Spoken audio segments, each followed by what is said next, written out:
before we start, I request everyone to stand and let's begin with a prayer. I call on prayer to lead a prayer. In the name of the Father, the Son, and the Holy Spirit. Bless us, O Lord, and this night now, which we are about to visit our lives. For thy Son, Jesus Christ, our Lord. Amen. Before we begin our session, good morning, grade 7 ED. Kindly pick up the trashes that you can see inside the classroom and put it in the trash bins or in your bag. And now take your seats, class. Class representative, you may now proceed with our report of our attendance today. Very good, no one is absent. Here, can you please provide a short recap of what we had discussed last meeting? Yesterday, we discussed about the phrases, What are the difference then? The pressure. No pressure. Okay, the differences is a clause is a verb of word that contains a subject and a verb and can stand alone as a sentence, while a phrase is a group of words that form part of a sentence. Do you have any more questions? No more questions. That's good to hear. Let us now proceed to our topic. Today we will be discussing a new topic but still connected to to what we had discussed before. But first, let's have our activity. Are you ready? Yes. You should be ready. Because we are ready. Okay, are you ready? So,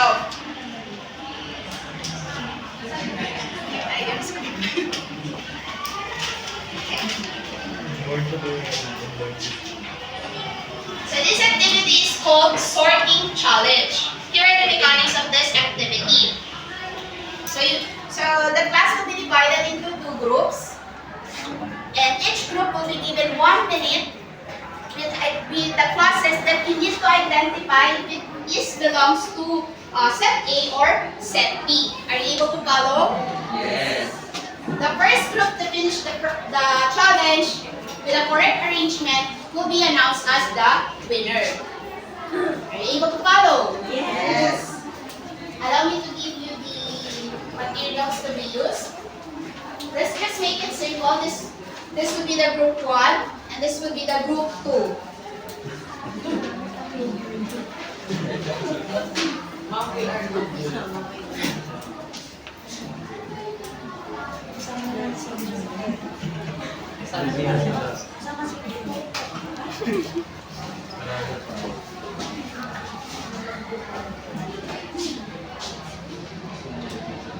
So, do you have any representative for the group 1? Parang si Clear. Parang si Clear. Jared is not listening.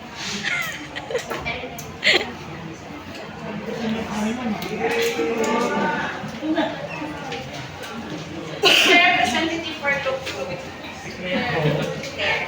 Meron na rin po siyang ipopost nila. Ano magiging ba?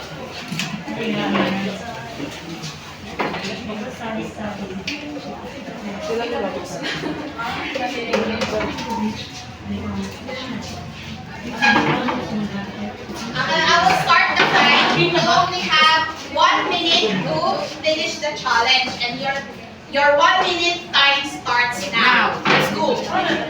Group 1, Group 2. Group 1 and Group 2. Just post it here. If you think it is belong to set A or set B.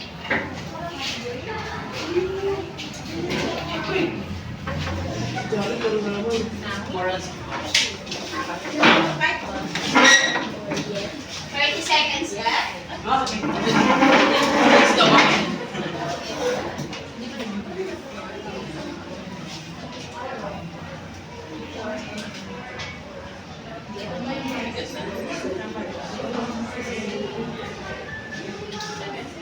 Group 1 done. Alright.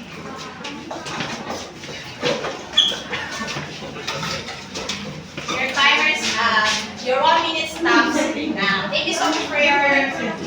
Ay, di. Tapos na yung oras eh. Tapos na po yung time.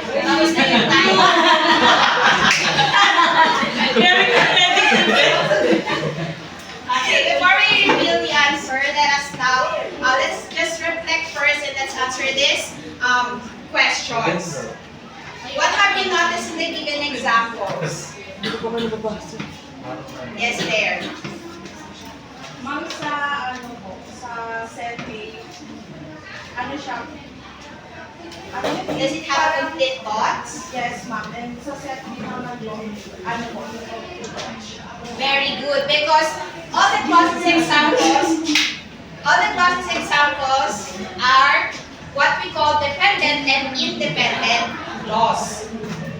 Chris, what are the things you consider during the sorting process? I consider those sentences with a comma and here. As you can see, here in set A, there's a comma, and here in set B, there's a period. So that's Chris considered in sorting process. Lastly, were there instances that you think that the examples would belong to both categories?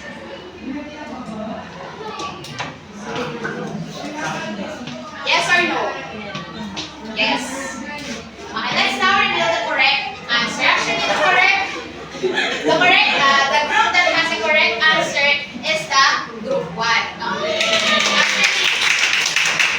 Actually, all the clauses from set A are called dependent clause, and in set B, these are called the independent clause. Let us now reveal the prize for the group 1. Pero, oh my God!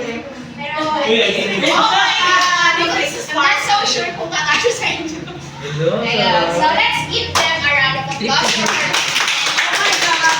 Thank you so much thank you class for participating in our activity. And let us now proceed to our topic. So Teacher Maria will give us the more knowledge about the independent and dependent clause. Let us now proceed to our topic entitled Dependent and Independent. But before that, here are the who would like to read the first two objectives? Can you volunteer? Who would like to read the first two objectives? Can you volunteer? Read. Define the independent and dependent clauses. Demonstrate understanding by identifying clauses within given examples, and let us see a wider understanding by constructing sentences. Okay, thank you so much. Thank you.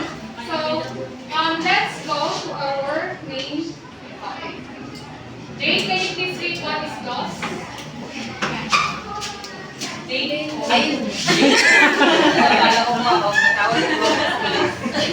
What is clause? Clauses are groups of words that have a subject and predicate. So as you heard, clauses has a subject and predicate. And we also two types of clauses, which are the independent and dependent clause. So Mabo, can you read the definition? A dependent or coordinate clause is a complete clause that cannot stand alone as a sentence. An independent or main clause is a complete clause that can stand alone as a sentence. So basically, dependent clause is incomplete clause, it cannot stand alone. Compared dito sa independent clause, which is it is complete clause and it can stand alone. However, they are both have a subject and also have a predicate. For example, we have here the full sentence, which is about, it contains the one independent clause and one dependent clause. So although it is raining, I am going out for a run. Although it is raining, it is a dependent clause because it is incomplete clause and it cannot stand alone. However, the independent clause is I am going out for a run, which is a complete clause or it is a main clause, which is if we can simply eradicate this one, it will still remain complete. Ganun pa rin siya. But they both also have the subject and predicate, which is although it is the subject and raining is your predicate. Ayan siya. Then dito, I am going out for a run, the subject is I, and for a run, which is your predicate.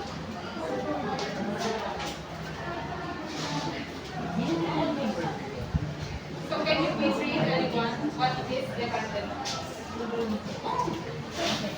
Dependent clause. A dependent clause has a subject and a predicate but cannot stand alone. It is subordinated by a conjunction or a relative pronoun, making it depend on the main clause or a completion. So, as you heard, dependent, and I said earlier, dependent clause, it cannot stand alone. It has also a subject and predicate, but meron siyang instances, and if you're going to change the independent clause into a dependent clause, mag-add ka ng subordinating conjunctions and yung mga relative pronouns, like yung sa subordinating conjunctions, we're adding after or before, if, although, or once. And dun sa may mga sa relative pronoun, we are adding by when, wherever, whenever, and whenever. So, Chris, can you read the additional? The clauses are part of family, all from which has a subject and a verb if remain unchanged, because they are particularly independent.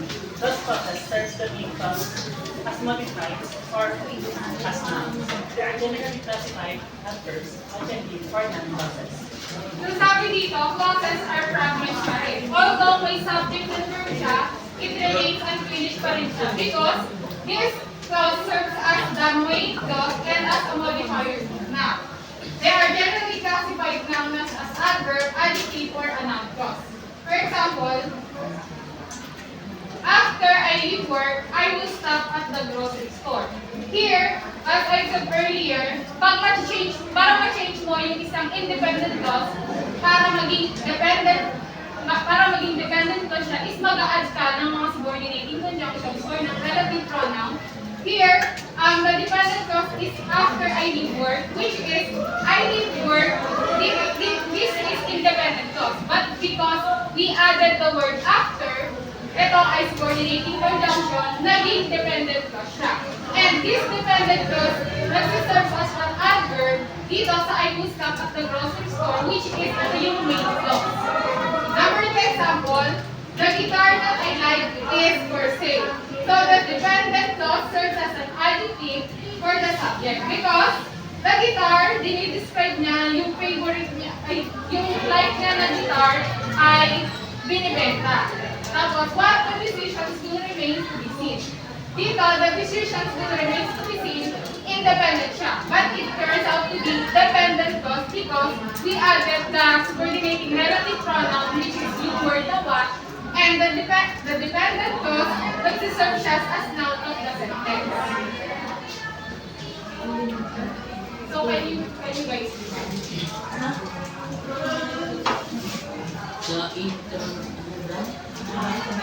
The introductory dependent clauses with a subordinating conjunction are typically followed by a comma before the main clause begins. The comma can sometimes be omitted if the dependent clause follows the main clause. So, for example, here, after I leave work, I will stop at the grocery store.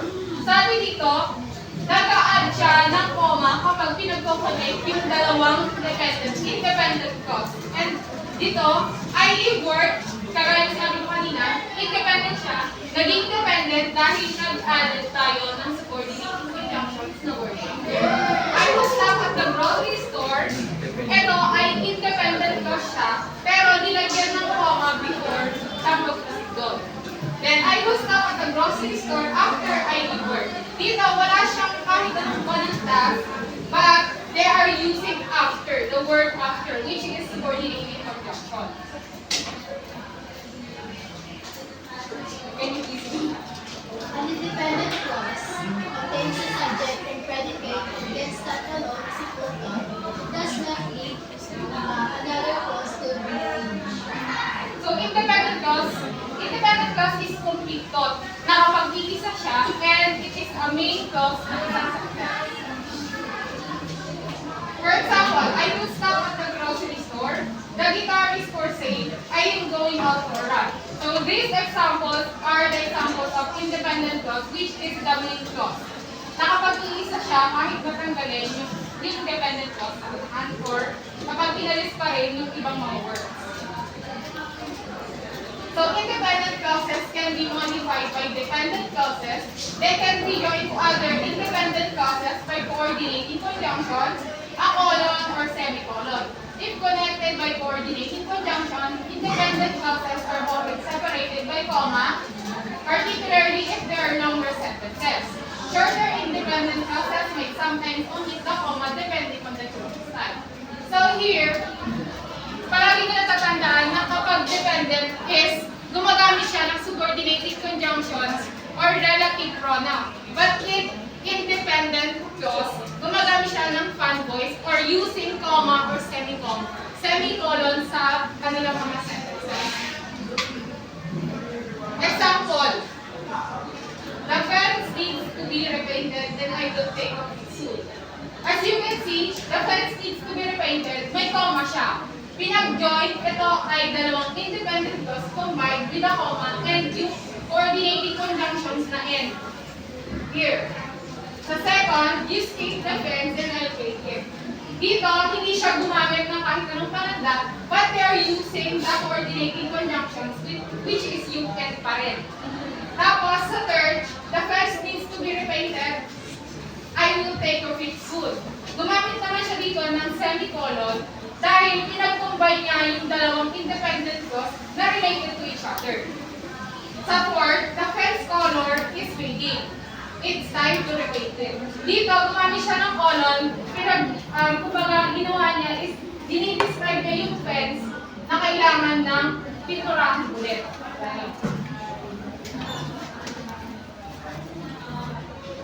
So, lagi nyo lang tatandaan na kapag yung so, mayroon din kasing word na so dyan sa may coordinating conjunctions at saka pwede rin siya sa subordinating conjunctions. Ang pinakaiba lang niya is kapag dito nga, gagamitan mo ng fan voice or kapag sa independent clause is may comma siya before siya nagsa-start ng coordinating conjunction.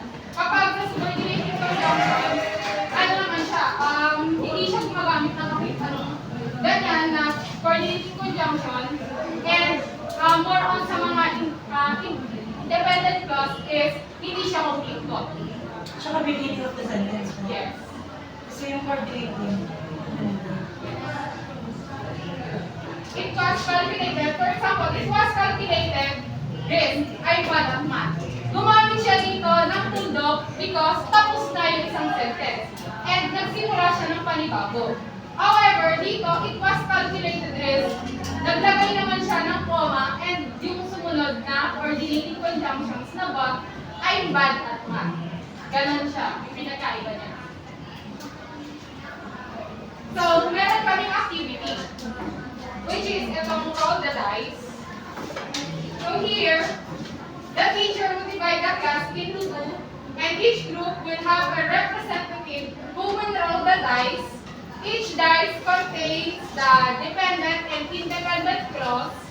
All students have to do is to read the clauses and identify if they are dependent or independent after they roll the two dice. It will be conducted in 5 rounds, and the first group who will get the highest score or the first 3 points who will get the prize and announce as a student. So ayun. Let's have the same groupings as earlier na lang po. Let's have this group 2 and group 1.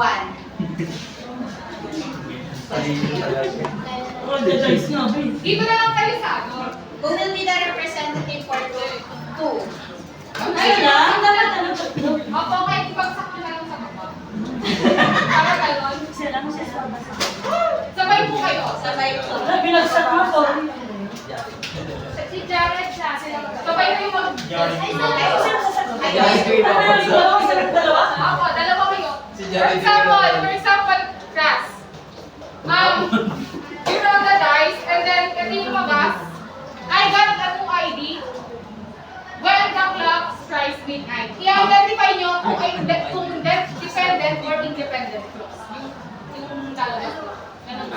Okay. So, you can have a Ano naman?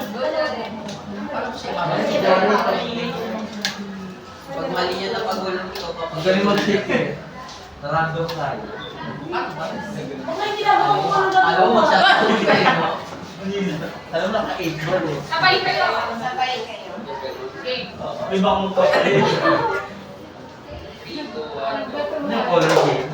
Oh, panalo green. O, taya ako sa Unless white. you change your mind. May Taya ako sa white. Ano ba? Independent siya, independent? May bilog kaya tayo. Gusto mo namin eh. Ito na. Independent and So may dependent. price? Unless you change your mind. My mother is watering the flower on the balcony every morning. So, ito. Independent po and dependent and independent. Okay, depende. Right.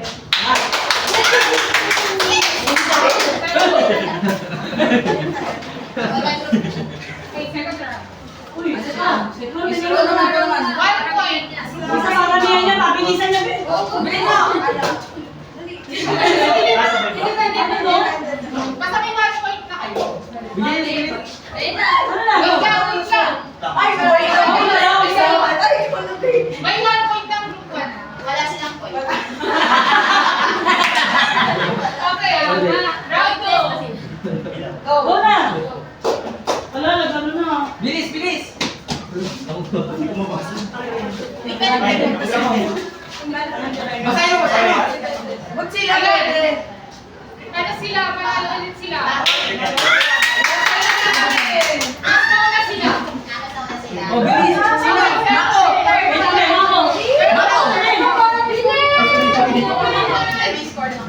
Third round, third round. Ito madali lang. Third round. Bilis, bilis! Pakol ba yan? Mag-practice ko mabuti. Ay, Baka grupan niya. Wala ka lang sa last. Ano ba ito? Saya ba? Sana patay na. Ito po. Mga kailangan na, nakakawala. Ay, sino kinakain kanina? Kaya ibabalik ko na. Hindi rin kami nakakain na. Hindi rin pa kami nakasayaan, no? Kasi kahit isa, Okay, mamaya. class. Nag-isang ko mo. Looks like everyone have understood the lesson. Let's put it to a test. This will be our our assessment for today. This will be equivalent to 5-item quiz. Allow me to give you the paper. And you will be given 5 to 10 minutes to answer the quiz. And the directions for this quiz is to identify the dependent and independent process in the pattern. That is ballpen. Sobra. Ano yung Okay, just identify the dependent and independent clauses in the following sentences. Kindly underline the word for dependent and encircle the word for independent clause. You'll be given 5 to 10 minutes to answer the quiz. And your timer starts now.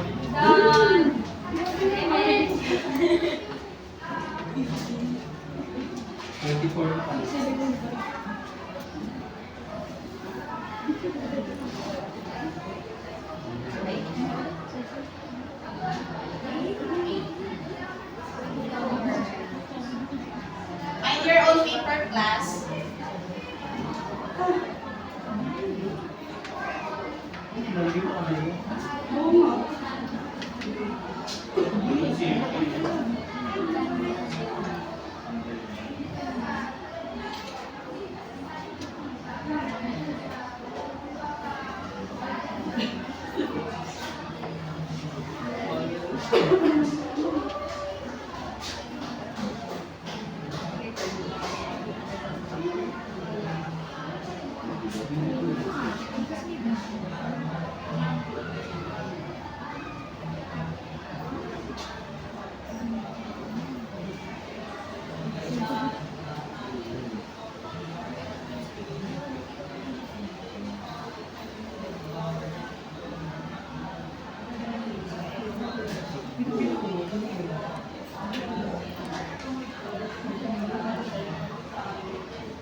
5 minutes left.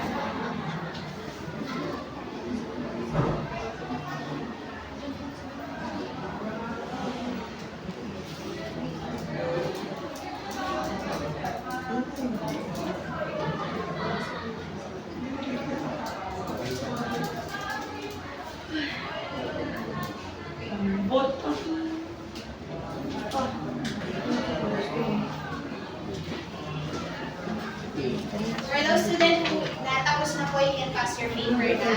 You will pass the paper diagonally. Diagonally. Wala na tayo.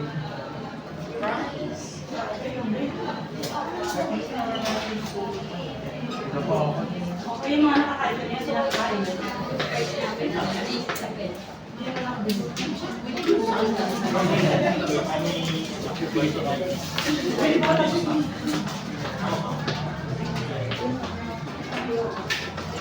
Alam mo, nag-iisip.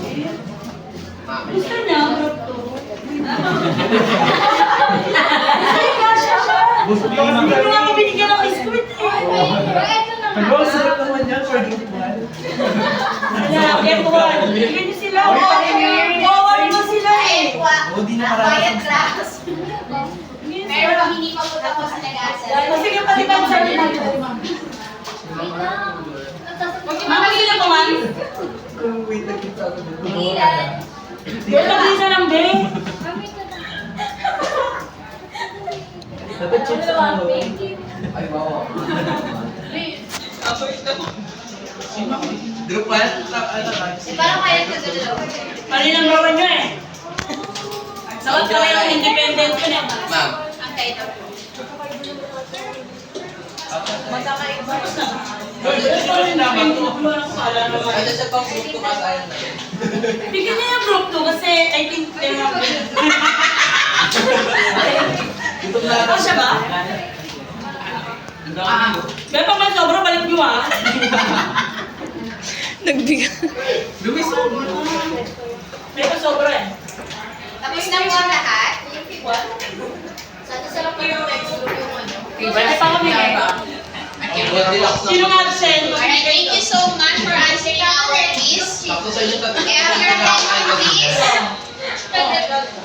For your assignment, allow me to read the direction. Construct a 5 sentences of your own, each containing an independent clause and a dependent clause. Use different scenarios, settings, or characters in your sentences. For each sentence, identify and underline or label the following dependent and independent, together with the subordinating and coordinating conjunctions in each sentence. So, kindly submit the assignment in a long bond paper, and it will be submitted next meeting. But may criteria to be judged or may criteria to process this assignment. So, meron siyang organization, creativity, and structure. So, sa organization, we have effectively adds both dependent and independent clauses to make sentences more interesting. Demonstrate creativity in making sentences more interesting through clause addition. Structure, transform sentences or clear and exhibit in group structure. And for the 2 points lang, successfully incorporates dependent or independent clause to improve sentences, shows some creativity in transforming sentences. Most transformed sentences show better structure. And for the mababang score na 1, shows minimal or no attempt at adding clauses to enhance sentences. Transformation lacks creativity, changes are straightforward. Transform sentences lack improvement in structure. Are we all clear? Yes, ma'am. Do you have any more questions? No, ma'am. You have other questions? Thank you so much for attending our class. And class this is see you on our next.